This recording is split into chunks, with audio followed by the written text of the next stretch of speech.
और अब बात छत्तीसगढ़ की करते हैं। छत्तीसगढ़ कोटे से राज्यसभा की 2 सीटें जल्द खाली होने वाली हैं। चुनाव आयोग ने चुनाव के लिए नोटिफिकेशन जारी कर दिया है। कौन कौन से सदस्यों का कार्यकाल खत्म हो रहा है और इससे छत्तीसगढ़ में कैसी सियासी समीकरण बदलेंगे, इस रिपोर्ट में।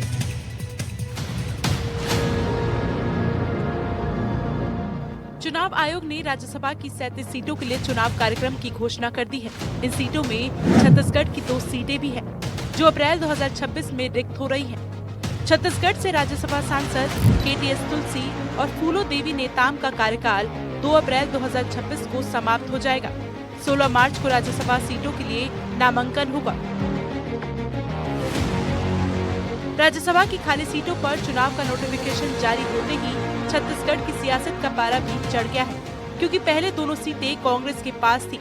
लेकिन 2023 में विधानसभा चुनाव के बाद बदले समीकरण के बाद छत्तीसगढ़ में एक सीट कांग्रेस तो एक बीजेपी के खाते में जाना तय माना जा रहा है। राज्यसभा में छत्तीसगढ़ के मौजूदा प्रतिनिधित्व की मांग करे तो छत्तीसगढ़ में राज्यसभा की 5 सीटें हैं। फिलहाल 4 कांग्रेस और एक बीजेपी के पास है।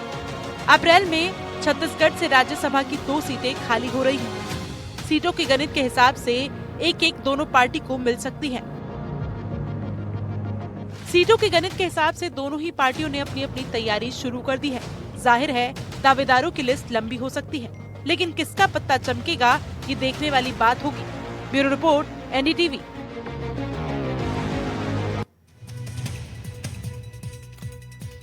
और अब आपको बता देते हैं छत्तीसगढ़ से राज्यसभा में कौन कौन से सांसद हैं।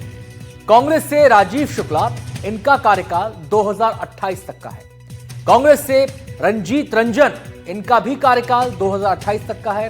कांग्रेस से फूलो देवी नेताम, इनका कार्यकाल इसी साल अप्रैल में खत्म हो रहा है।